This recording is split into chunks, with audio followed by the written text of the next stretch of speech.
Welcome to episode 197 of the Muck Podcast, a member of the Odd Pods Media Network. Listen in as we discuss the dark and sometimes weird true stories in American politics. I'm Tina Jaramillo. And I'm Hillary Doherty. Here we are. Another week.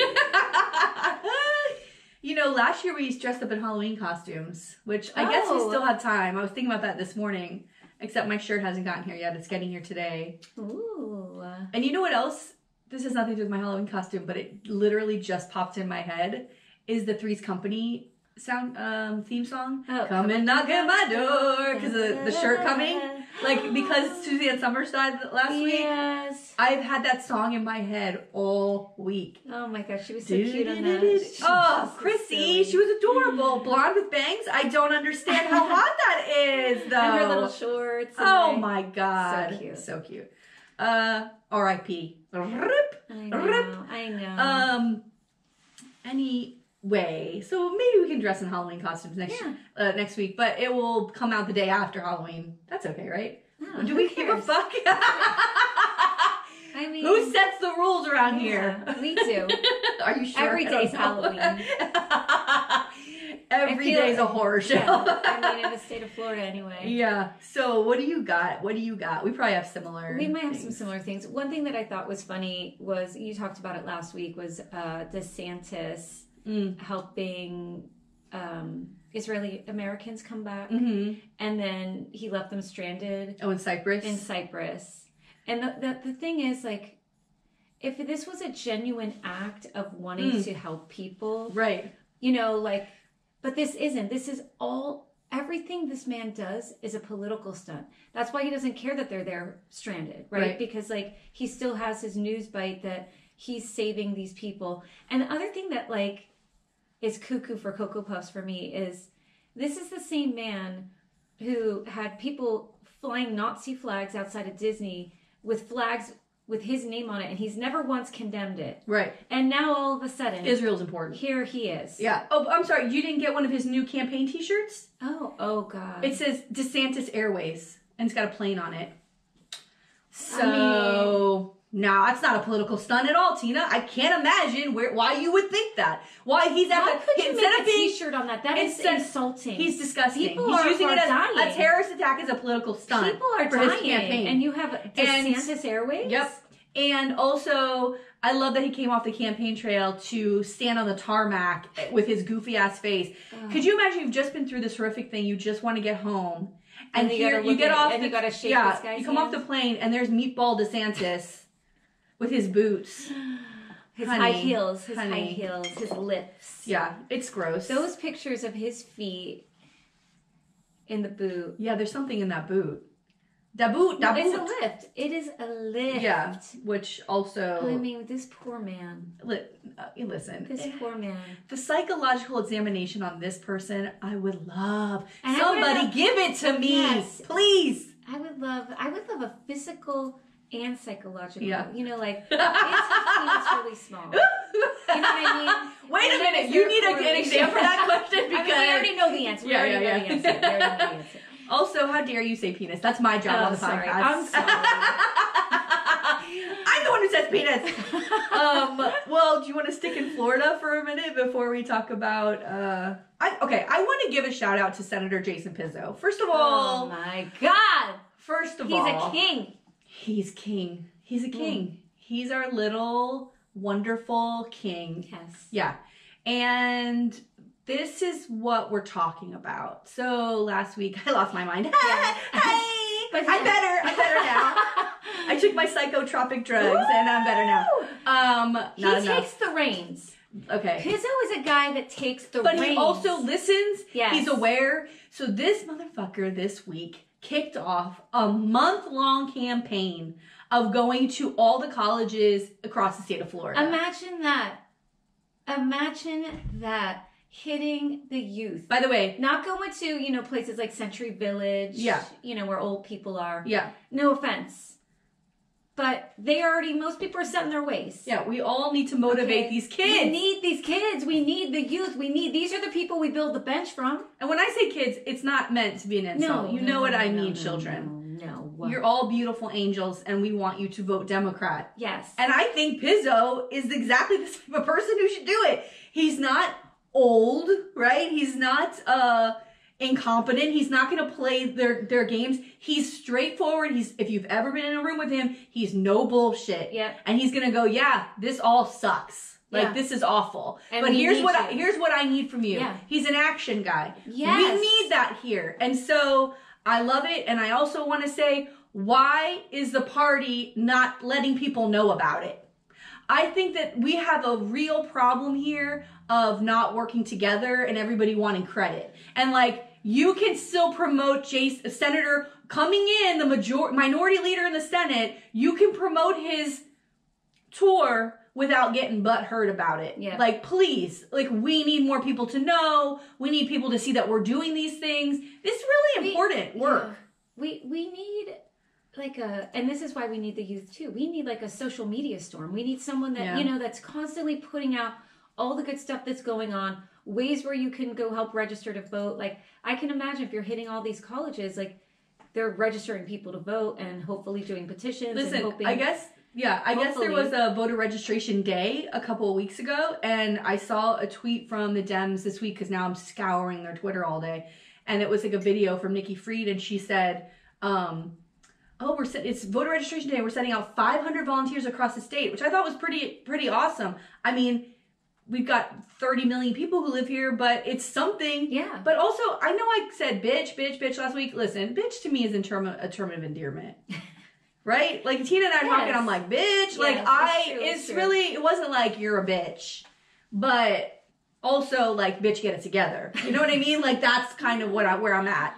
And listen, I think we've known since we started to work in these circles like 6-7 years ago that there's always a ton of groups doing their thing. And it's really, it is a problem that these groups don't collectively work together. But if as a party, you're seeing that literally no one wants to work with you, there has to be some sort of self-reflection there of like, why is that? Is it because when they try to pair with you, they're doing all the work because y'all don't bring enough to even organize? You just slap your name on it? Like, what is it of why people don't want to work with you? Is it because it doesn't go anywhere? It doesn't generate anything? It's not dynamic enough? Like, what is the reason that no one wants to collaborate with the Florida Democratic Party? It's something you all need to think about. I don't know. I don't get it. I had some good reactions to my rant last week. Nobody said it like, oh, this was shitty. Although maybe they wouldn't do that anyway.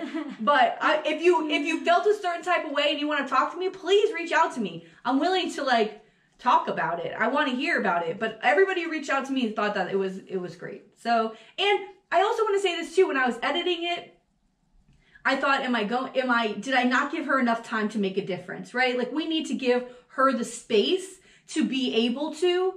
We know I'm not expecting miracles, right? I'm not expecting like, oh, now we've overtaken them in voter registration. I know it's chipping away and it's going to take decades for us to actually really see like a grand election like happen here, like a miracle almost to get another Democratic governor. But what I'm asking for are these little steps each year to get to that goal. And what is that goal, right? What is it? Is it to get a Democratic governor elected? Because we can't just roll the dice in 24 or whatever, 24 and say like, is it 24 or 26? In 26 and say, here's who we're going to have. Like, no, we should know now. We need to be building to that. We should know now. I mean, we should and we've talked about this before. I would love to know for like all of our state Senate races, our state House races, like who is on the bench? Who are we looking into? And that would be, I would imagine,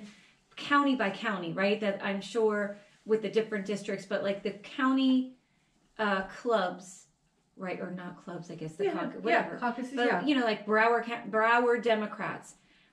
What is the plan? Yeah. And we talk about this all the time, and they should know all of their clubs and caucuses within the county and whose leadership is in there and who are people that we can tap into to say, hey, have you thought about running? Have you thought about this? Like, and then, or if you're sitting in whatever seat and you're in a school board seat and they're thinking about you for a House seat, well, who can we come and have in that school board seat. Right. Like, that's the stuff How that do we build power? I want Building to know, power. because we've talked about this before, where with the Republicans, they know 10 years down the line who they're going to be putting in certain positions because they're strategic about these placements.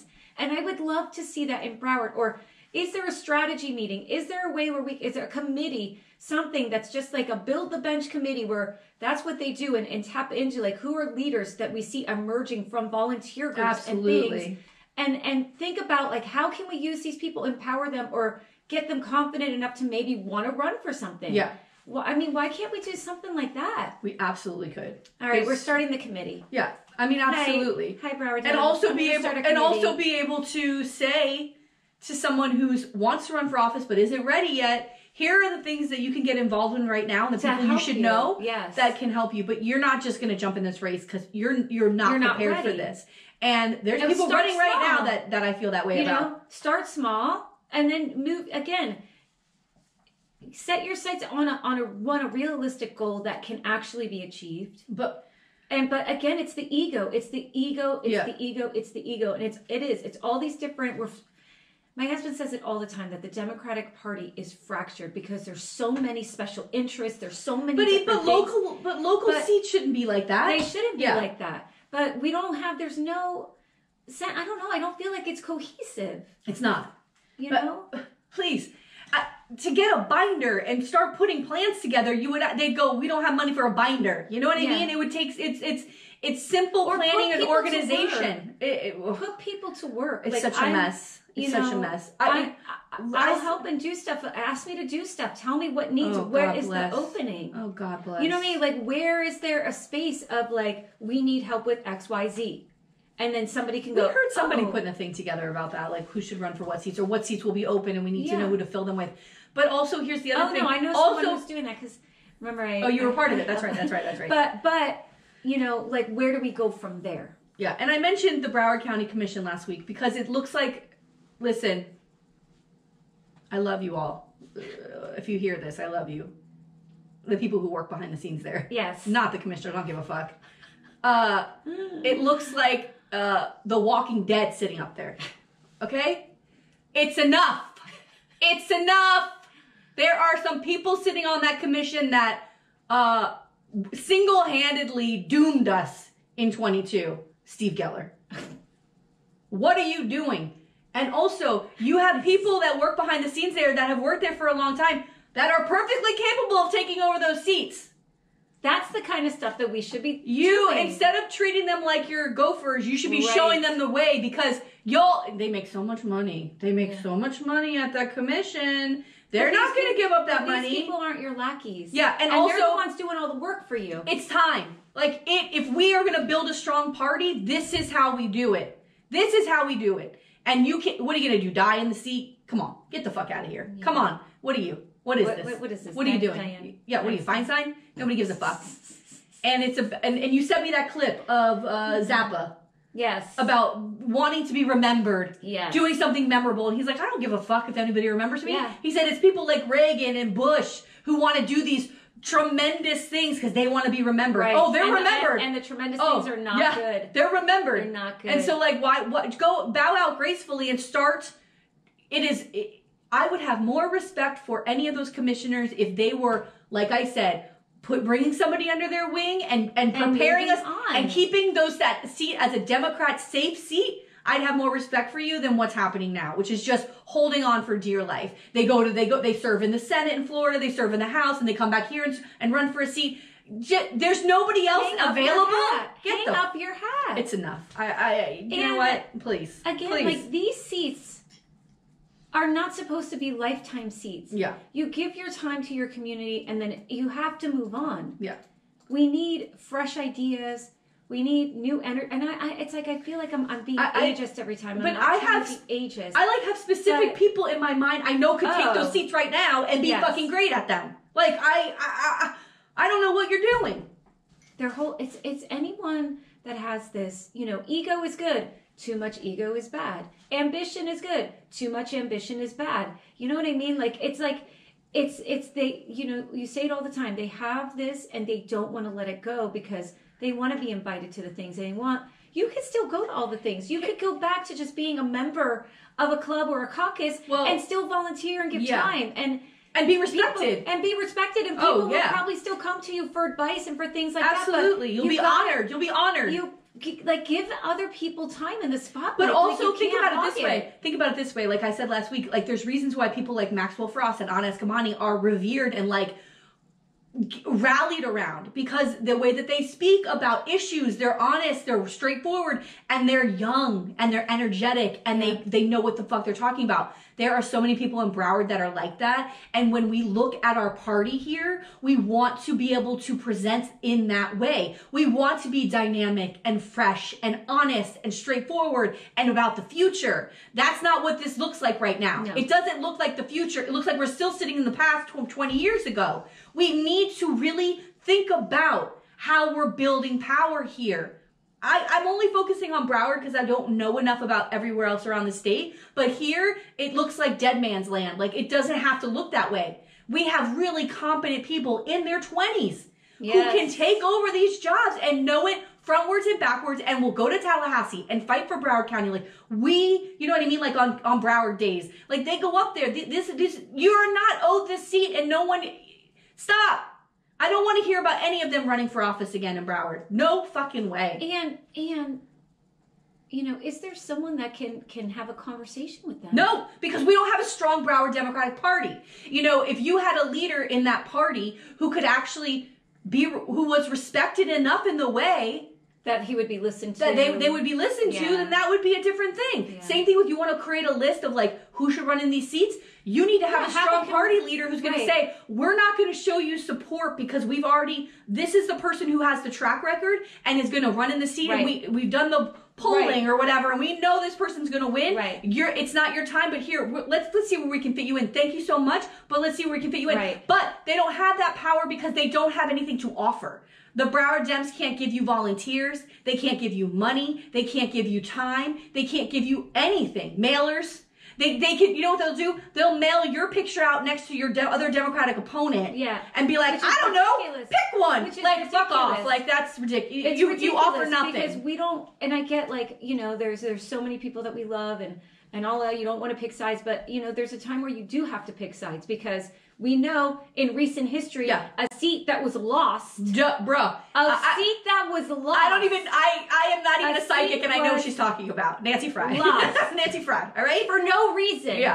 For no reason but for petty bullshit. Oh, he's my friend. It's petty. I've known him since Young Dems. Broward Young I've never heard of that guy. Yeah, nobody gives a fuck. I never heard of that guy. Listen, my dead blind grandmother knew that was a wrong pick. Wrong pick. But this is the stuff where instead of saying what is best for the party and saying to your friend, hey man, like, you know, people don't really know you. You haven't been around for how many years? I never heard of the guy. Honey, please. And you have someone else who is so dynamic. I mean, my God, who gives up all of her time? Who's still working in campaigns? Still doing work and will still show up for everything that they do. Bitch, please. And they couldn't support. It is so upsetting to me still now. And we gotta move on. Sorry. I don't know how I went down the Broward County Commission Road. Hi. But let's, okay, so Jordan is out as speaker. As of October 21st, he's out. They did a closed door meeting yesterday. Here's what my favorite thing about all of this. Republicans for days fucked with him too. Like, first he had a good amount of votes, and then this is real. They strategically knew that in the next vote, these 5 people aren't going to vote for him. And then the next vote, these 5 people aren't going to vote. The Republicans are fucking with each other in a way that's so insane. And Moskowitz put out a clip. I sent it to you on Twitter. I want you to insert it in the podcast. It is when Mufasa and Scar... When Scar throws Mufasa into the lions, and then afterwards the hyenas eat Scar. And he's got names like Scalise and Jordan and all the guys. Like, you have to put this in here, right here. Brother, help me!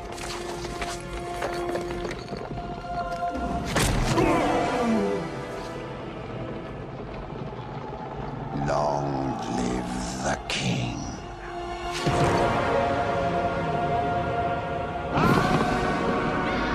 Ah, my friends. friends? I thought he said we were the enemy. Yeah, that's what I heard. Ed? No, let me explain. No, you don't understand. No, I didn't mean... No! I understand. No.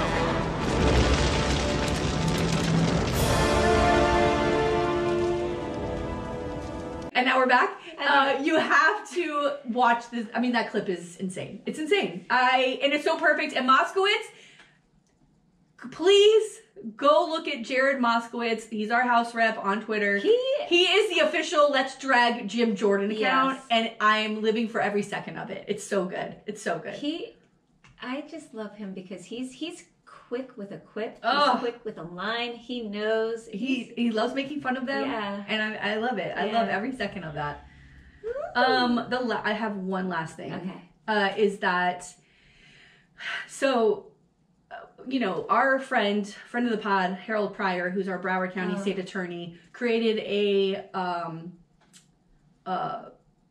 I don't want to say it's like a program. I'm not really even sure how to call it. It is a committee. It's a committee where they go over old cases that from Broward County where someone said, I'm innocent. Is falsely accused. Or falsely imprisoned. Yeah. And so they review those cases. And the very first person who And they work with the Innocence Project. The Florida Innocence Project, which is huge. Oh, God, please donate the money.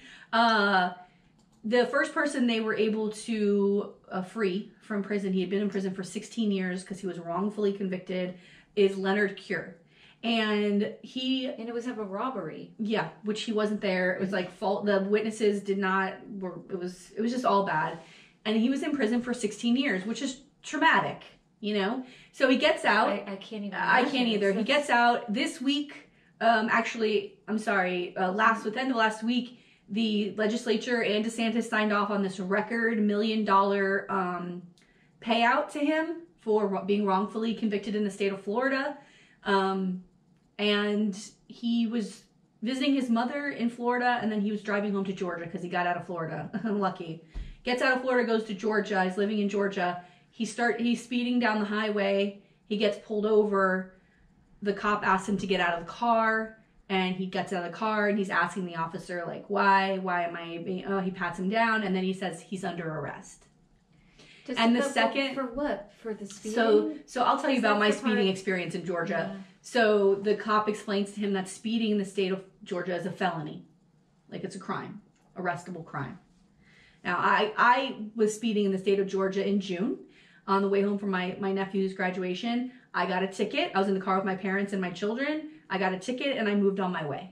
It was a $200 ticket and I paid it, which is pleading guilty. And then I got something in the mail that, because I paid the county that I got the ticket in, I got something in the mail from the state of Georgia saying, super speeder, which is the ticket I got, because I was like 15 miles over the speed limit, is a crime in the state of Georgia, and now you owe us $200. So this ticket ended up costing me $400. They take speeding seriously, but I was never placed under arrest. Were you asked to leave I was the never car? asked to get out of the car. Wow. So this officer did that, and the second that he said to Mr. Cure that you're under arrest, as it should, give him a damn it ticket. Fucked him up, and he started to physically push back on the officer. It was a struggle. The officer attempted to taser him and then ended up shooting him. And as he's bleeding out, the officer stood over him and said, "I guess you're not going anywhere now, huh?" And then, as he's bleeding through his shirt and he's bleeding out and he's doing this, then the officer went to the car to get a defibrillator to try to attempt to save him. There's also on the video, you hear the officer, like, 10 or 15 minutes later, once the ambulance gets there, he's upset and he's visibly crying because this is, I can imagine shooting someone and killing them is not the way you want to move through your life. Yeah. And the other officers are like, well, it was you or him. So we'd rather you be here. Anyway, they went to tell. There's no reason to shoot him though. They went to tell his weapon. They went to tell his mother, and she opened the door and she saw the officers, and they said the police killed him. Right? Like, this is what this family has. They just got him back. This whole man's, his life and his death have been so wrong, and he deserves so much more. I am so angry mostly because of the comments, like on the Sun Sentinel article on Facebook. I've been fighting with these fucking white trolls, which I don't do. I don't spend my time fighting trolls. But when they're like, he just got out of jail, he's a criminal, like, you don't even read why this is a moment. You don't understand because you didn't read the article. Like, and then I kept putting the Innocence Project article in comments, like, why don't you go see what happened to him that day? Why he was arrested? How long it took to get him out? Like, it is such a tragedy and such a microscope on this country and the racism and the police brutality that exists here. Turning a blind eye. The justice system is fucking broken. A friend of ours who's also a fan of the pod, works at the state attorney's office. We attempted to get her on to talk about it this week. They're not allowed to talk to the press right now, which we totally understand about this. So when this is all allowed to, we're going to have someone come in here and talk about this, because we really need to continually talk about black and brown people and how they're treated by the police, how they're sitting in jail for years and years for drug charges, for false imprisonment, for things that are like, it's fucked. And where we know that the sentences there's discrepancies between the sentences of what a white person might get for the same misdemeanor or crime than a person of color will get. And then we have this example of you being a super speeder and not even being asked to leave your car. Why is that? Right? Why is that? Right. I wasn't asked to get out of my car. I would have gotten out of the car, right? I would have done the same thing. Like, why ask him to get out? Why not just, he could probably see that. He didn't, the officer very clearly also didn't do anything to de-escalate this. Like, saying like what's also, he doesn't know who this man is. He doesn't know that when you say you're under arrest, that it triggers something. Right. If someone were to say this to me, I would also, I don't know if I'd get physically violent, but I'd be like, what the fuck are you talking about? For speeding? Like, I would have gotten verbally like, what the fuck are you talking about? But I don't know. It's such a loss to me that this is such a perfect example of like who we are as a country. And like, I saw it in the New York Times. I saw people sharing it, but because of Israel, which is also a fucking growing tragedy over there in Palestine, like it's not getting the traction that it should have. And it's devastating. It's fucking devastating. And the money should now go to that family. Of course. Give that money to the family, because those people have suffered enough. They just lost their son, their brother. No, this poor mother. Oh my God. I can't even. What would you do? I don't even know what I would do. And I don't, they've talked so many times about like teaching cops like de-escalating techniques and different things like that. And if it's a speeding ticket, I mean, that's what he said. He goes, isn't this just a ticket? That's what he said when he said you're under arrest. He goes, what for? And he goes, for speeding. He goes, isn't this just a ticket? That's what he said. Like, he literally says that. And the cop goes, in Georgia, it's felony. What is the jail time for this? Like, what you go in and then what you got to stay overnight? Like, this doesn't make any sense. What is Georgia doing? Like, is speeding that crazy there that they're throwing people in jail for? Apparently, it must be, because I got that ticket. It's a $400 ticket. I was shocked. When I called, I was like, y'all didn't get my payment? And she goes, oh no, this is different. This is in addition to. And I was like, what? It's crazy. It's crazy. It's crazy.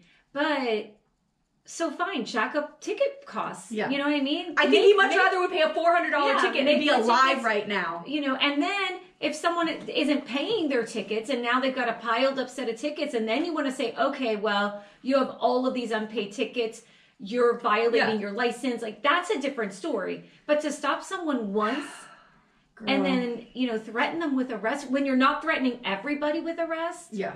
It's fucking insane. No. All right. Well, hopefully we'll have some follow up on that, because I'm not letting that go. No. I want to hear everybody talking about it. Someone wrote, fuck around and find out, when like, oh, please, you should be attacking police. I was like, wow. What? I mean, it's just so not like, this is a human being. He's a human being who has suffered indignities for almost 2 decades in prison for something he did not do. Like, suffered his life. He lost time in his life.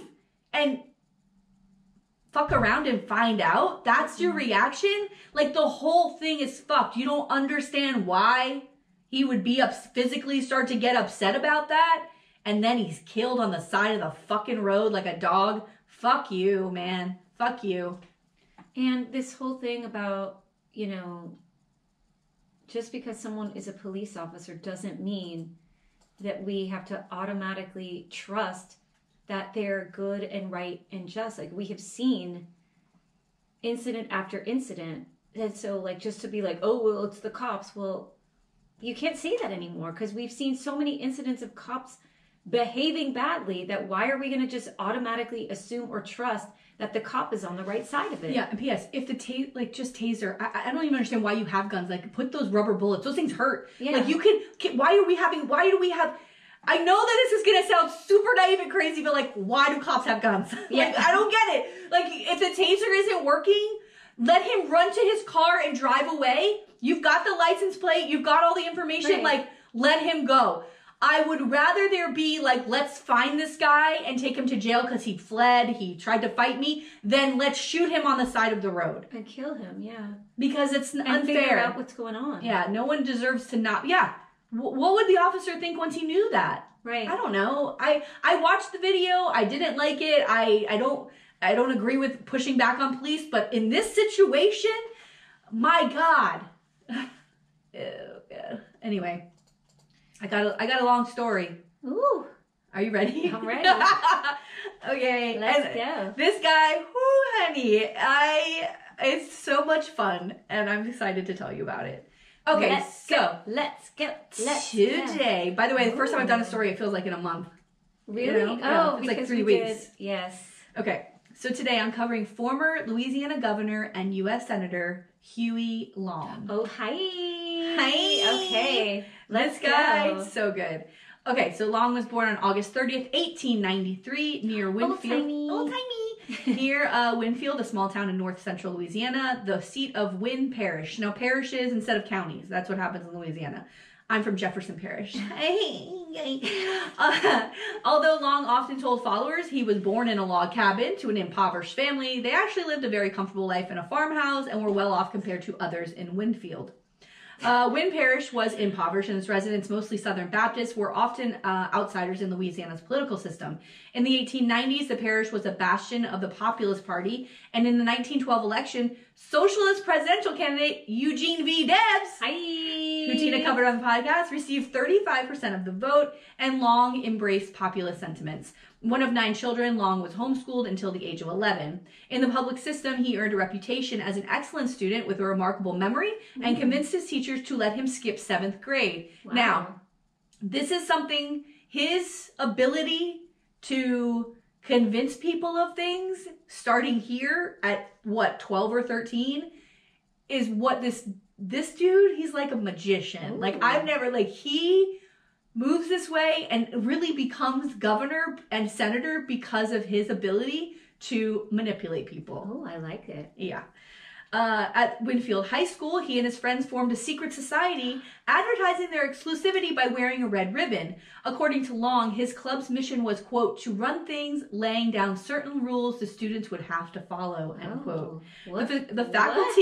The faculty learned of Long's antics and warned him to obey the school's rules. So he's making up his own rules. So he's like, all right, this is the school's or rules. Or else. But yeah, but you're going to go by my rules. Secret society. Oh, I don't know.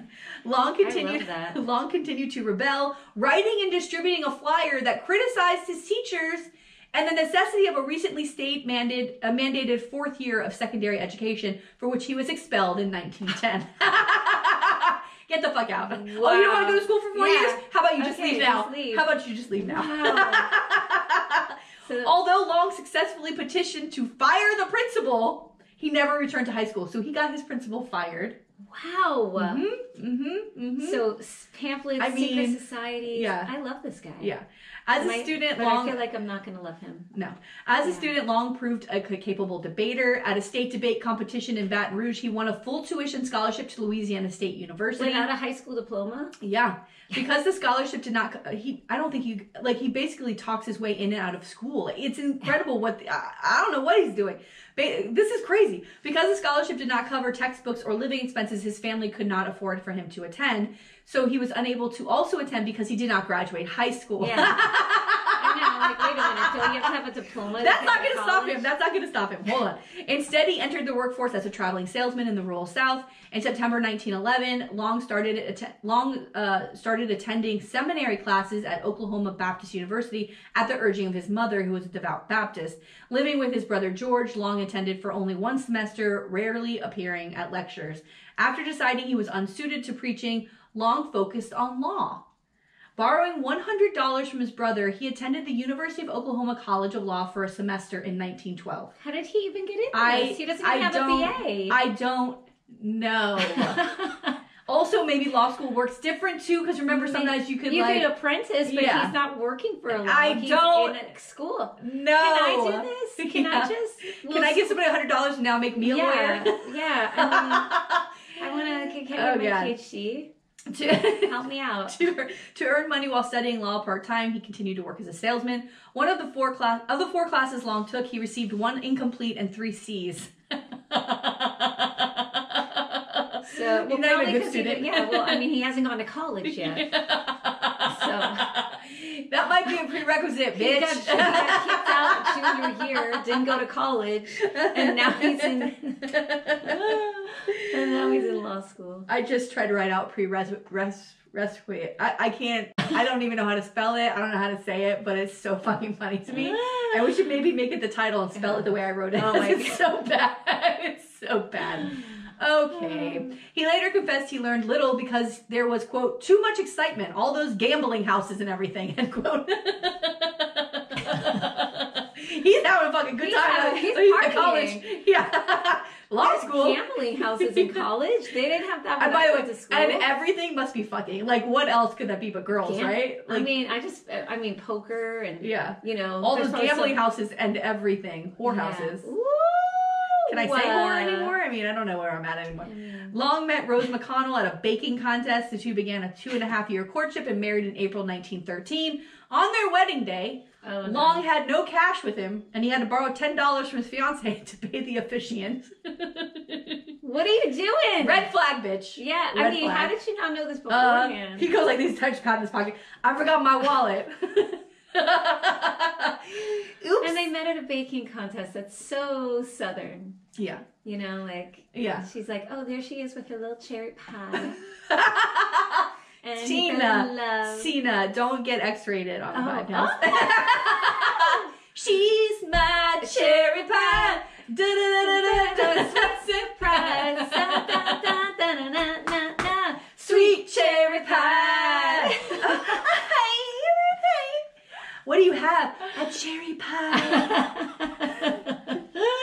Shortly after their marriage, Long revealed to his wife his aspirations to run for a statewide office, the governorship, the Senate, and ultimately the presidency. Well, of course. And they had 3 children together. He then enrolled at Tulane University Law School in New Orleans in the fall of 1914.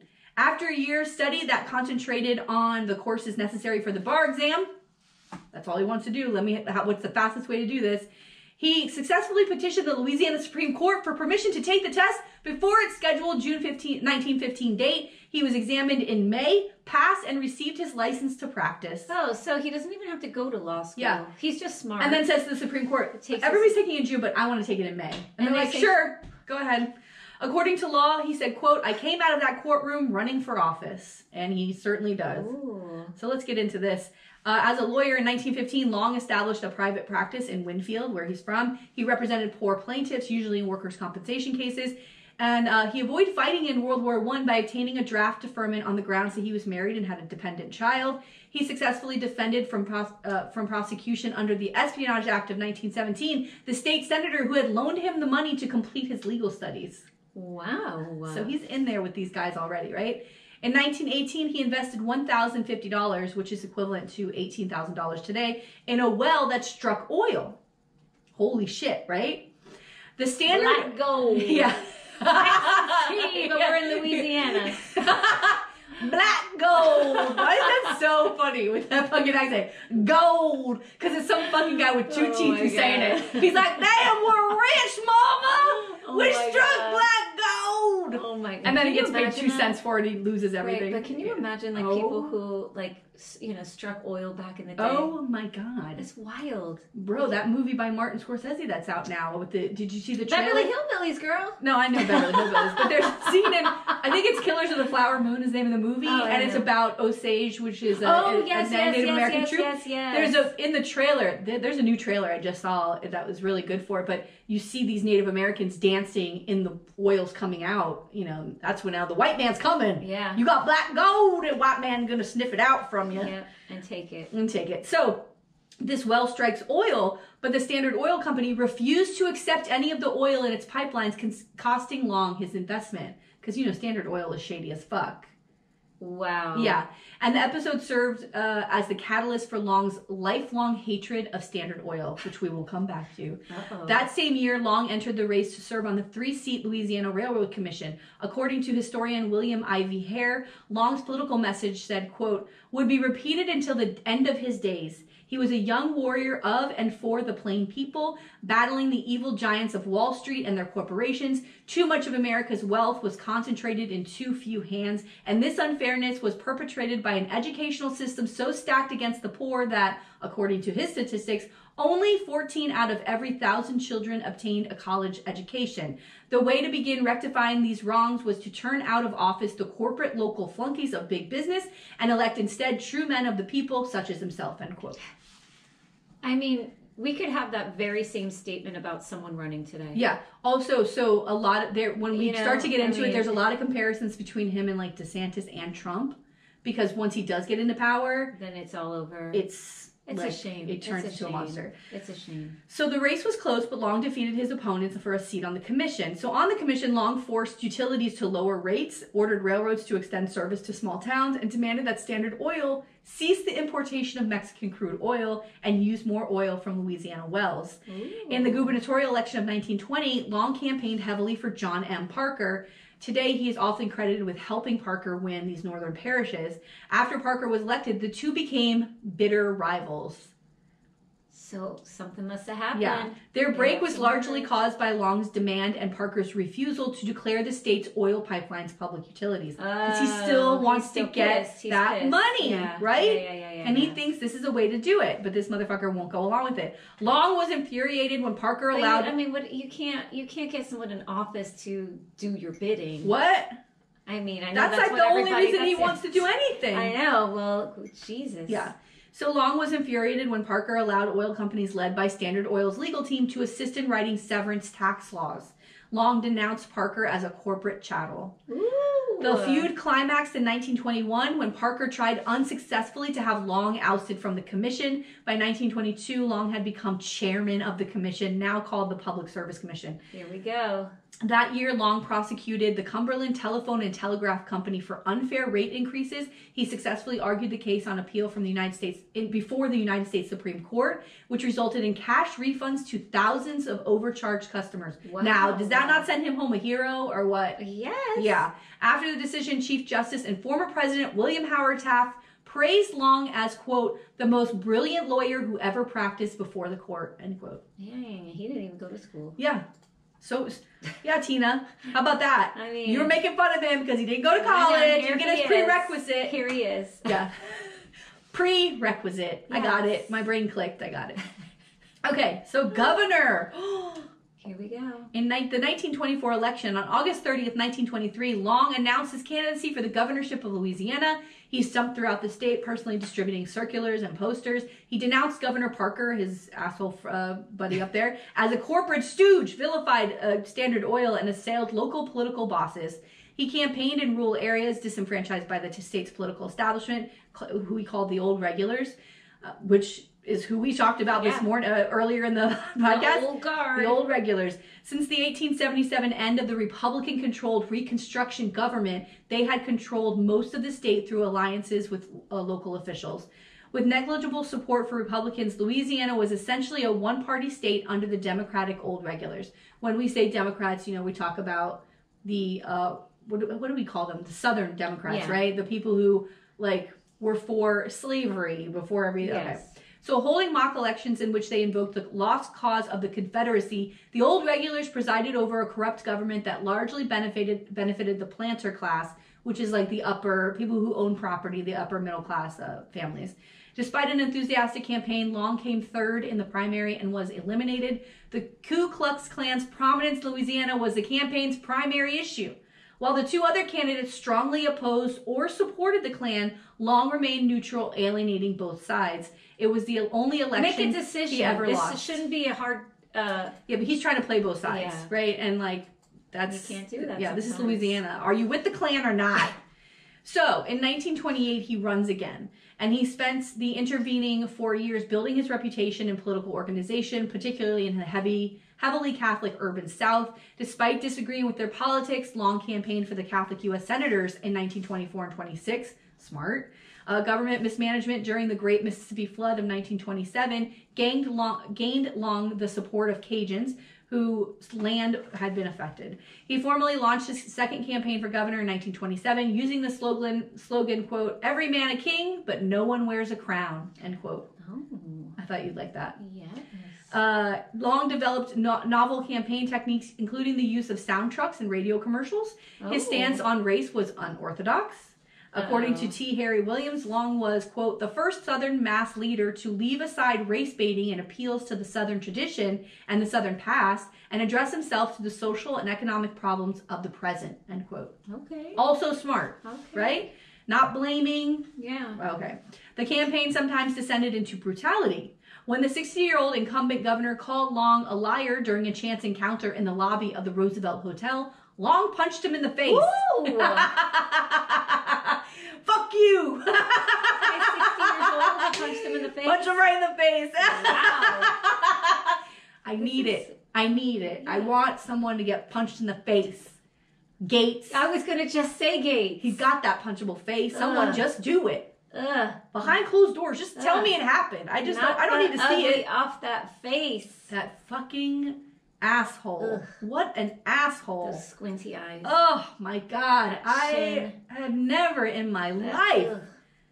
Ugh. Fuck. Ugh. And they're still trying to blame Democrats for this mess. I mean, really, y'all? Like, what do you think is going to happen here? I mean, what are you doing? It's not working. It's not working. They look insane. They look insane. The party looks insane. Yeah. I mean, not that our party's so great. But give me a break. But we're not evil and insane. No. You know. No. We're a little evil, but not insane. Not insane. The Democratic primary... But not as evil, not as insane. Yeah. Senile. Yeah. Definitely senile. Yeah.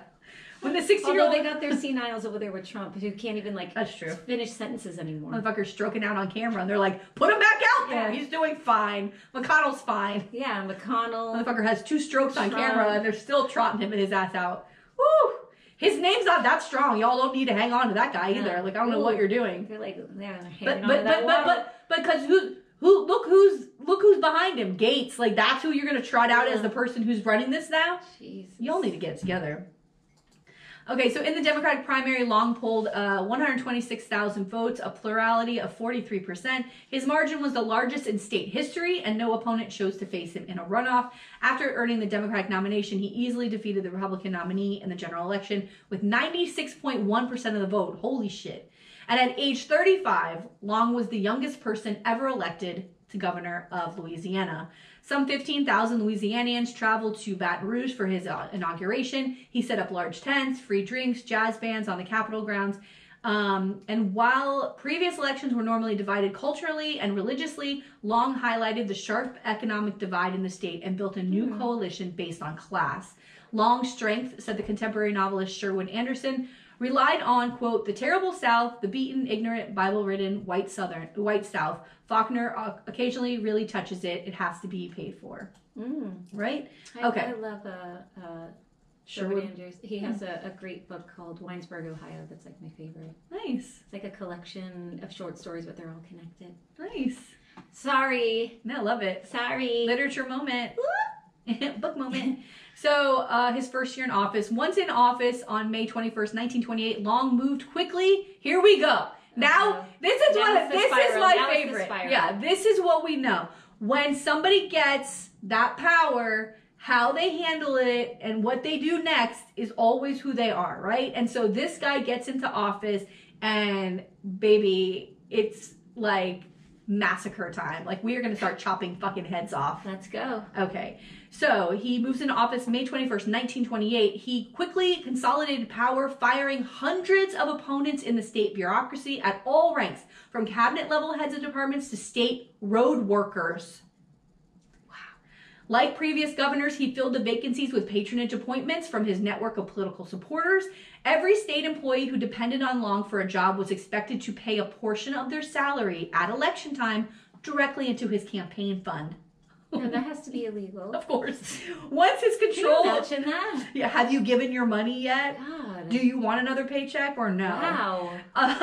Once his control over the state's political apparatus was strengthened, Long pushed several bills through the 1929 session of the Louisiana state legislature to fulfill campaign promises. His bills met opposition from legislators, wealthy citizens, and the media, but Long used aggressive tactics to ensure passage. He would appear unannounced on the floor of both the House and the Senate, or in their committees, corralling reluctant representatives and state senators and bullying opponents. Oh, so basically he's just strong-arming everyone into what he wants. Could you imagine the governor shows up and it's just at like, a committee? This is what you're doing? Holy fuck. No. When an opposing legislator once suggested Long was unfamiliar with the Louisiana Constitution, he declared, quote, "I'm the Constitution around here now," end quote. Wow. Now, I gotta That's tell some you, balls. that just sent, like, shivers down my spine. Because it is something you would hear Trump say. Or DeSantis. Or DeSantis. DeSantis, for I'm sure. like, yeah, like, I'm the captain now. Yeah. Right? Like, look at me. I'm the captain now. Like that from that movie, right? Yeah. That's the same thing. I'm the Constitution now. Oh, like, if I had a dick, it'd be hard right now. It's hot. It's hot. Yeah. There's a level of hot. It's BDE. That's a turn on. Is it BDE? It's fucking BDE where I'm just like, hey, right? But also, what? Yeah. I'm scared. Like, I gotta get the fuck out of here. Louisiana, woo, woo, woo, woo, like, I should be running with dust behind me. Like, I gotta get the fuck out. I'm the Constitution around here now. No, that's huge. That's crazy. But it's scary. I mean, that's intimidating. Oh, yeah. And I'd be like, yes, sir. Yeah. How do you want me to vote? What am I supposed to do? How do you just get out. Go against that? This is like the leader. Bruh. So one program Long approved was a free textbook program for school children. Okay. Long's free school books angered Catholics who usually sent their children to private schools. Because, what about me? What am I going to get? What about my kids? Just don't they have a bunch of free Bibles somewhere? Protect the children. If I hear or see one more thing from these fucking dumb moms who are like, we gotta protect the kids. Shut the fuck up. Did you see this woman at the fucking school board meeting this week? Broward County School Board had to decide on sex education because we didn't have it last year. So we had to do it this year. And this one woman goes, they're teaching kids about masturbation. And a literal quote that Scott Travis from Sun Sentinel tweeted was, quote, I learned about masturbation alone. I had to do self-discovery, something like that. And I was like, I retweeted. I'm like, I want to hear more from this speaker. Yes. Please tell me more about your disgusting masturbation. Like, now I say disgusting because she was gross, but like, why do I need to hear about this? I don't want to hear about you masturbating, bitch. No. And listen. Listen. Kids need to learn about sex education. Yeah. They need, because listen, these kids, they hear crazy stuff. Are we going to do this again? Because we've done this on the podcast. No, I know. Like orange soda. Yes. Squirting orange soda up your cooch. Yes. Will kill it, semen. Yeah. Doing it in a hot tub. You can't get pregnant. I mean, they don't know. And they watch results. stupid videos that are telling them probably the wrong information. Ugh. You know what I mean? Like, no. Educate these kids. Yeah, because their parents educate these kids, because some kids are never going to hear from their parents. Most adults don't discuss these things with they're too embarrassed. They can't do it. They just say, "Oh, my kid's not doing that kind of thing." Yeah, no, they might be. Yeah, they probably are. They might be. And also, I can't believe I said orange soda up a cooch on. It's just I'm on a level here that you've brought me down to, Broward County School Board, that I don't appreciate on the podcast. Okay, so Long assured them that the books would be granted directly to all children, regardless of whether they attended public school. Yet this assurance was criticized by conservative constitutionalists who claimed it violated the separation of church and state and sued Long. The case went to the U.S. Supreme Court, which ruled in Long's favor. Irritated by the immoral gambling dens and brothels in New Orleans, Long sent the National Guard to raid these establishments with orders to shoot without hesitation. Wait a minute. These are the same places he was hanging out in. Yeah, but they didn't support him. Partying there. But these people don't support him. So now we're going to fuck with you. So he got to play, but no one else gets to play. That's right. Yeah, that's right. Wow. But they didn't support his campaign, so now we got to come after you because we're going to show you that I am now the Constitution. Wow. Gambling equipment was burned, sex workers were arrested, and over $25,000, which is equivalent to $376,000 today, was confiscated for government funds. Wow. Taking that money. Local newspapers ran photos of National Guardsmen forcibly searching nude women. City authorities had not requested military force and martial law had not been declared. So, what are they doing here? That's when you send the National Guard in, right? Per the Constitution. The Louisiana Attorney General denounced Long's actions as illegal, but Long rebuked him, saying, quote, nobody asked him his opinion, end quote. Despite wide disapproval, Long had the governor's mansion built in 1887, raised by convicts from the state penitentiary under his personal supervision. So they moved, you know what raised means, right? They moved it. And so but he did it with convicts, which he's not paying them for. In its place, so they moved the current governor's mansion to another place, and in its place, Long had a much larger Georgian mansion built. It bore a strong resemblance to the White House. Wait, it gets better. He reportedly wanted to be familiar with the residents, so he could be familiar when he became president. He had it built. He's manifesting. He had it built is manifesting. He had it built like the White House. Is that still around? Yes, bitch. What? Yes. Okay. So, in 1929, no, he's wild, right? Everybody knows he's wild. And this legislature's like, we've had it with this motherfucker, right? In 1929, Long called a special session, a legislative session, to enact a 5-cent per barrel tax on refined oil production to fund his social programs. Yeah, Standard Oil, get in line. The state's oil interests opposed the bill. Long declared in a radio address that any legislator who refused to support the tax had been bought by oil companies. Instead of persuading the legislature, the accusation infuriated many of its members. The Dynamite Squad, which is a caucus of opponents, introduced an impeachment resolution against Long. Can we get one of those in Broward? Ooh, Dynamite Caucus. Dynamite Caucus. We're starting it. Yeah. There's that and but also can it be building the bench committee. Those are two things. That's what we're bringing, Broward. But also can it be Dynamite? Like that? And he's like this on there? Yes. Yeah, we should do that. Okay. 19 charges were listed ranging from, so they introduced impeachment resolution. 19 charges were listed ranging from blasphemy to subordination of murder. Even Long's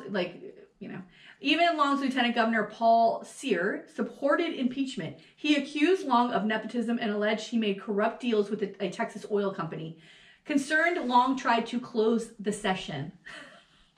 Pro-Long Speaker John B. Fournette called for a vote to adjourn, right? Because he's under this guy's thumb, Long's thumb, Despite most representatives opposing adjournment, the electronic vote board tallied 68 yeas and 13 nays. This sparked confusion. Anti-Long representatives began chanting that the voting machine had been rigged. Some ran for the speaker's chair to call for a new vote, but met resistance with their pro-Long colleagues, sparking a brawl later known as Bloody Monday. Oh! In the scuffle, legislators threw inkwells, allegedly attacked others with brass knuckles, and Long's brother Earl bit a legislator's neck. Wow! Vampire style, bitch. Vampire brass knuckles? Style. Who just walks around with brass knuckles? I don't know, but I want to be that person. So you badly. just randomly have your brass knuckles in your pocket ready to go. You know what did brass knuckles just make you think of? The Righteous Gemstones. Oh my god. when they try to show him how to be tough, the brother-in-law. Yeah, it's so fucking great. He messes it all up. Oh god. So he gets beat up with a guy's dick flapping around. Okay, so that was the funniest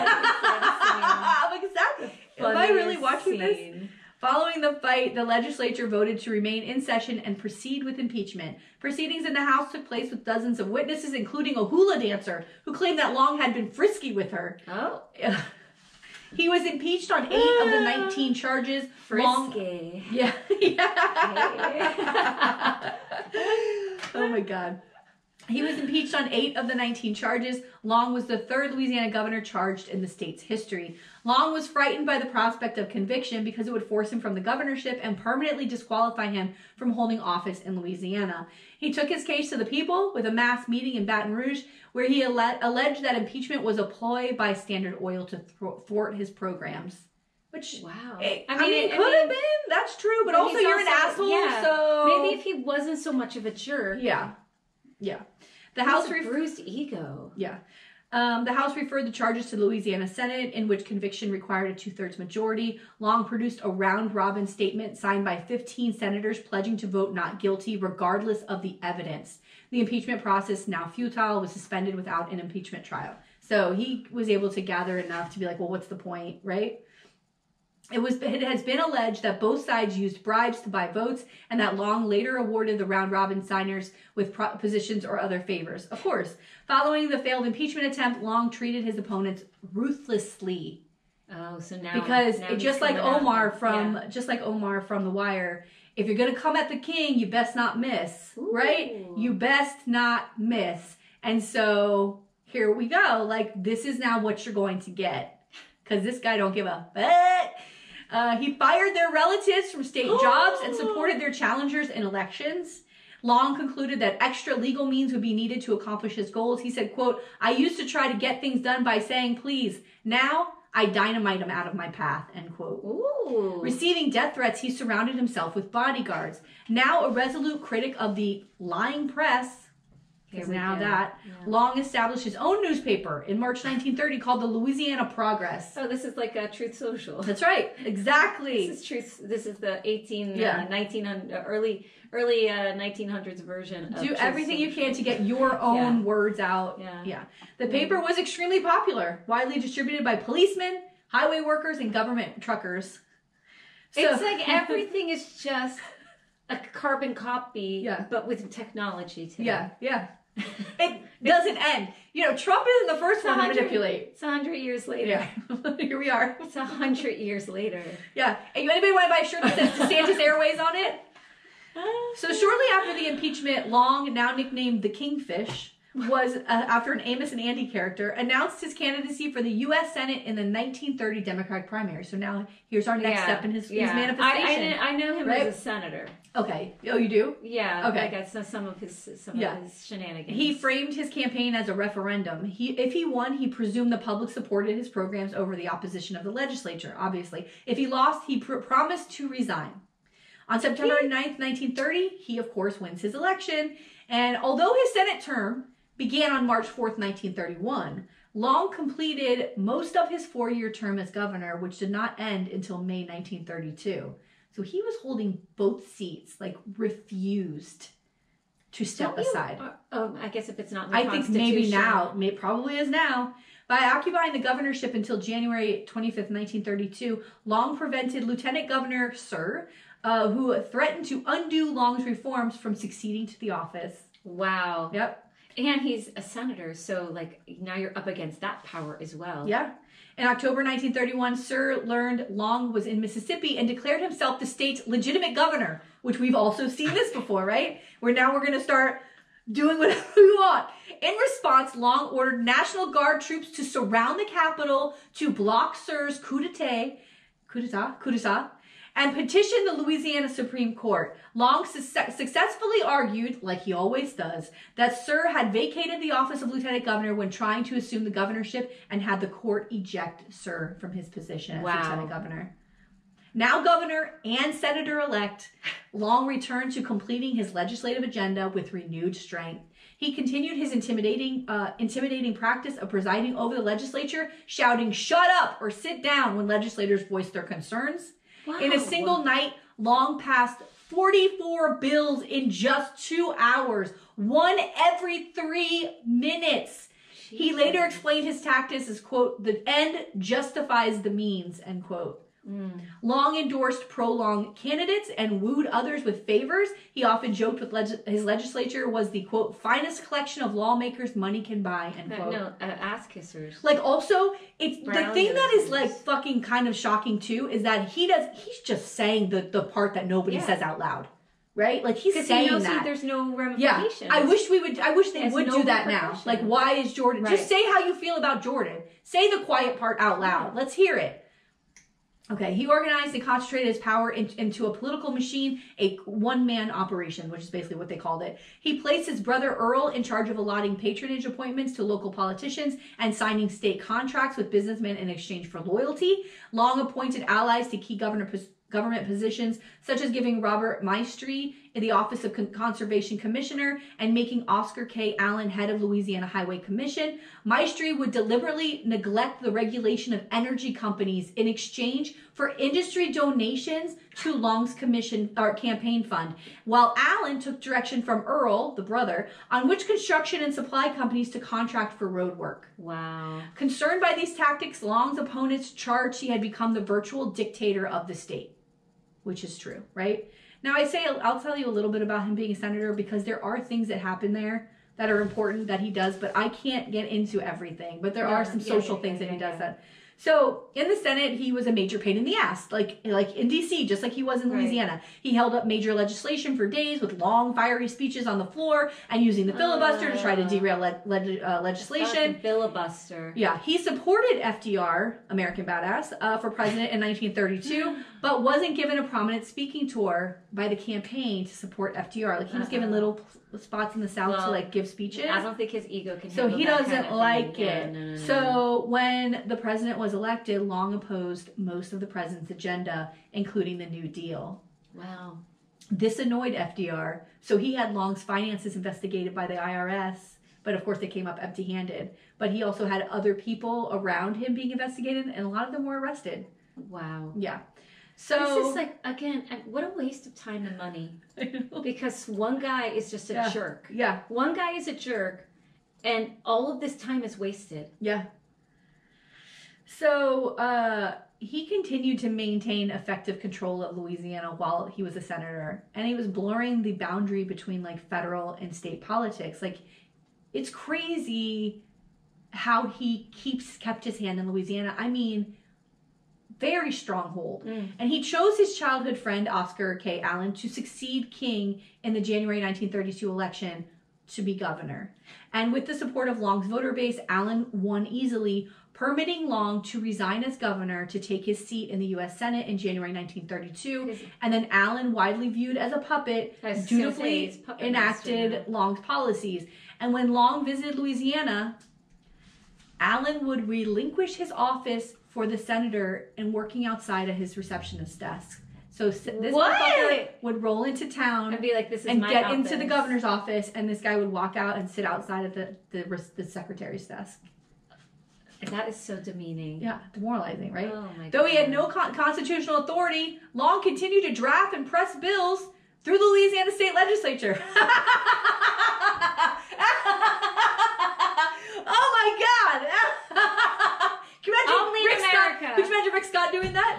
Could you imagine Rick Scott just coming in and continuing to write fucking bills for Florida? That would be outward. I Oh don't my even God! know. Or DeSantis when he leaves, like, that guy is gone and he's still please. fucking hanging out. Please. Oh, and just walking into like. And the also, like, governor's he can't let it offices. go. He cannot let it go. So fucked up. Like, no one can do it but me. Like, that's ridiculous. Get out. One of the laws passed was what Long called a tax on lying, a 2% tax on newspaper advertising revenue. Yep, going after the press still. So all of this is building tension in Louisiana, of course, right? Like, people aren't happy. This guy's still fucking hanging around. Like, we can't get anything done. Like, it's fucked up. By 1935, Long's consolidation of power led to talk of armed opposition from his enemies in Louisiana. In January 1935, an anti-Long paramilitary organization called the Square Deal Association was formed. Its members included former governors John M. Parker, who we know from before, and Ruffin Pleasant, and New Orleans Mayor T. Semmes Walmsley. These are all people in a paramilitary, two former governors against this guy. This is like so insane. Yeah. Standard Oil threatened to leave the state when Long finally passed the 5-cent per barrel oil tax. Concerned Standard Oil employees formed a Square Deal Association in Baton Rouge, organizing themselves in militia companies and demanding direct action. On January 25th, 1935, the Square Dealers, now armed, seized the East Baton Rouge Parish Courthouse. This is crazy. Long had Governor Allen execute emergency measures in Baton Rouge. He called in the National Guard, declared martial law, banned public gatherings of 2 or more persons, and forbade the publication of criticism of state officials. This is the same guy that put his own newspaper out. Yeah. And now you can't write anything bad about state officials. Wow. The square dealers left the courthouse, but there was a brief armed skirmish at the Baton Rouge airport. Tear gas and live ammunition was fired. 1 person was wounded, but there were no fatalities. At a legal hearing, an alleged spy within the square dealers testified that they were conspiring to assassinate Long.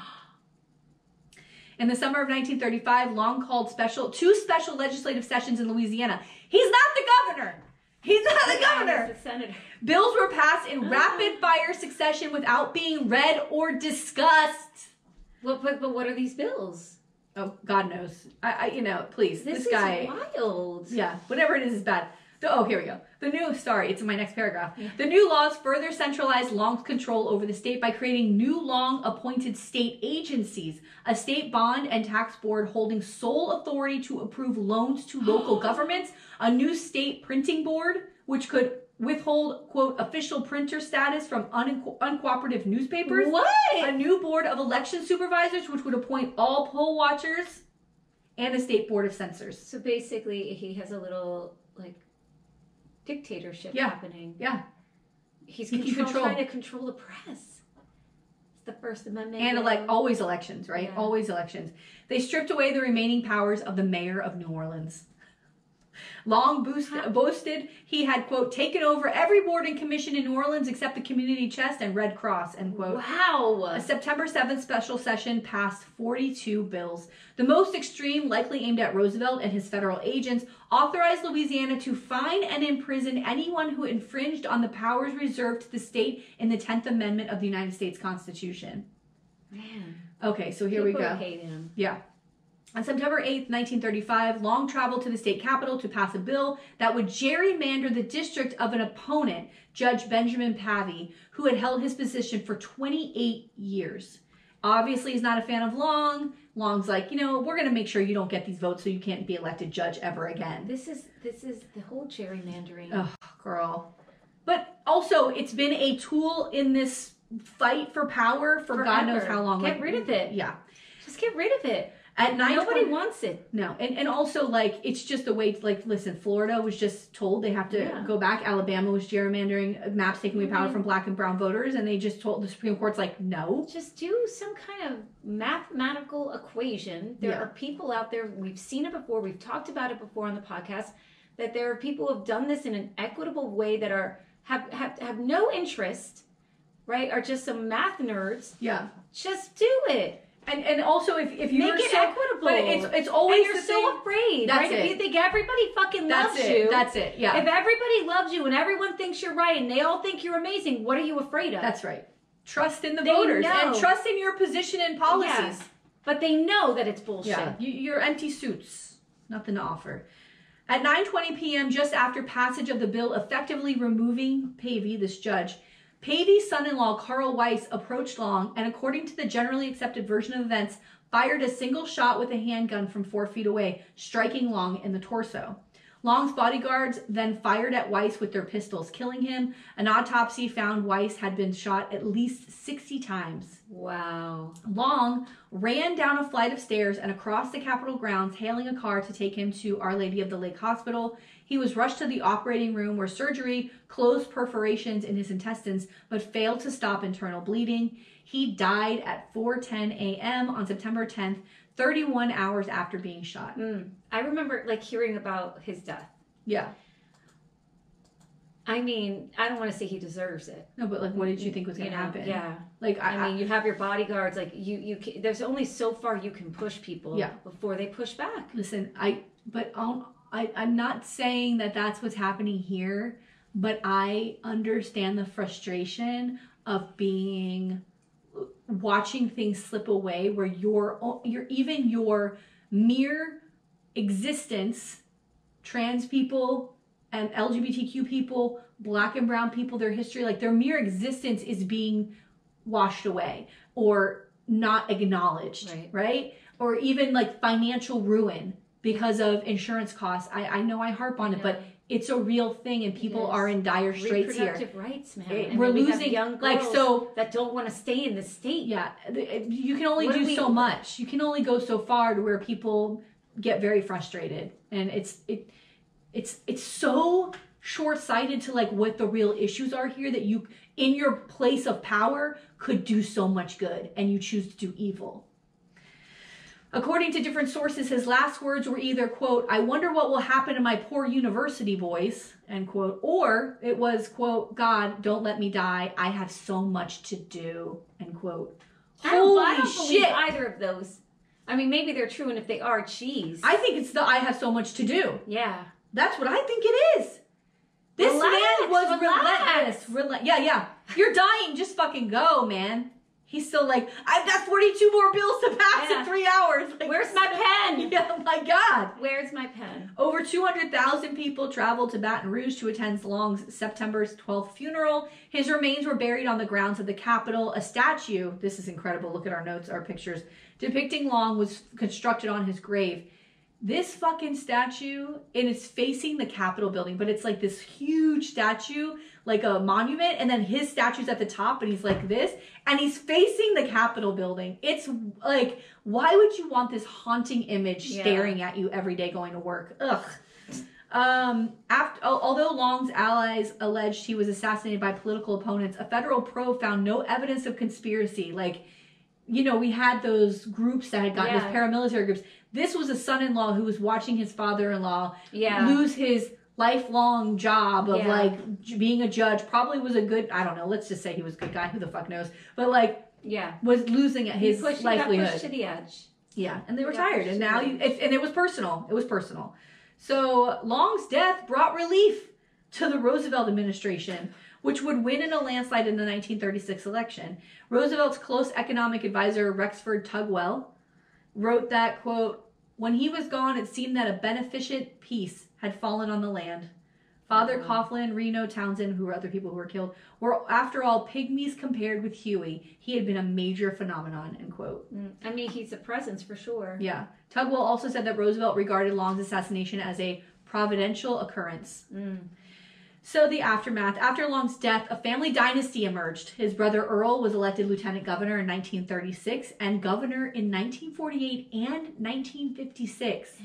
As chairman of the Senate, Long's widow, Rose Long, replaced him in the Senate. Oh, we've seen that before. Yeah. And his son Russell was a U.S. senator from 1948 to 1987. Jesus. 40 years. 40 years. It's too long. As chairman of the Senate Finance Committee, Russell shaped the nation's tax laws, advocating low business taxes and passing legislation beneficial to the poor, like the Earned Income Tax Credit. Other relatives, including George, Gillis, and Speedy, have represented Louisiana in Congress. That's crazy. Yeah. It's like these family dynasties. In our politics, like. But even like, if that is your dynasty, wouldn't be the last thing you wanted to do was to go into politics? Like, this is the person. And were people sympathetic to the family? Like, do you really think that people were like, oh, poor Longs? Like, weren't people like, oh, God. I mean, he was a monster. Ugh. Girl. How about that? You like that one? That was amazing. So good. I mean, it's insane. Like, I wonder if he ever would have been elected president. He seems like that he could have worked his way into that, and he'd be like a Johnson. And also, like another bully. Oh, by the way, I didn't include that in here. That was another thing that I found very interesting. Johnson used to watch him in the Senate and watch him on the steps of the Senate, like giving these speeches outside to the press, and it inspired him. And so when you think about, we know Johnson would be on the House floor and he'd be in people's faces and he'd fucking get really close to them. That is what Long did in Louisiana. He was doing a Huey Long. Yeah, he was pulling a Huey Long. He was totally inspired by him. Yeah, but I also think Long would go back to Louisiana because that was his ultimate power. When you take that same person and put him in a U.S. Senate with people from all over the country, it's harder to break through to that. Yeah. Wants to put up with you may be a big fish in the little pond over here, but up here, baby, you don't have that sort of grift. You know? Yeah. Wow. Yeah, boy. Louisiana in the house. Oh my God, that was so good. hey. Louisiana. Oh, here's the last thing I want to tell you. A TV note. Oh, I know that you'll know this because you're like your literature. You love Edgar Allan Poe. Have you seen the show on Netflix called The Fall of the House of Usher? I haven't seen it yet. Oh, very good. I love scary as fuck. The story is great. It's fucking insane. Have you read the story? No, I don't know. I didn't even know Edgar Allan Poe was involved. Except there's a couple, in each episode there's these Usher. Yeah, there's these long monologues, and I'm like, Jesus Christ! And I realized they're actually like, this is from the writing. And I was like, oh, okay. But so dark. I need to see it. I love that story. It's like so insane. When he starts up and he's heading towards the house of Usher, and it's like winter and desolate. Yeah. And there's no sound, and he's like, recalling their friendship, and he's like, I gotta go there to help this thing, and and then he realizes like, ooh, things are not good in that house. Things are not good. And then it's like the little fissure happening, like it's like the little cracks starting to happen in the house. The way that they set it up, because they probably had to make it more modern, so it's like a pharmaceutical company. They modern. Yeah. Oh, it's like it's Usher, but in today's time. Yes. Oh, I thought it was like. So you see a lot of like, it's real. I mean, I thought it was excellent. Oh, same idea though. I'm gonna. You should watch it. Ooh. I would definitely recommend it. I'm not a big like scary horror movie person, but it was interesting. I watched a really crazy horror movie last night with my husband that was called Classic Horror Movie. It was in Italian.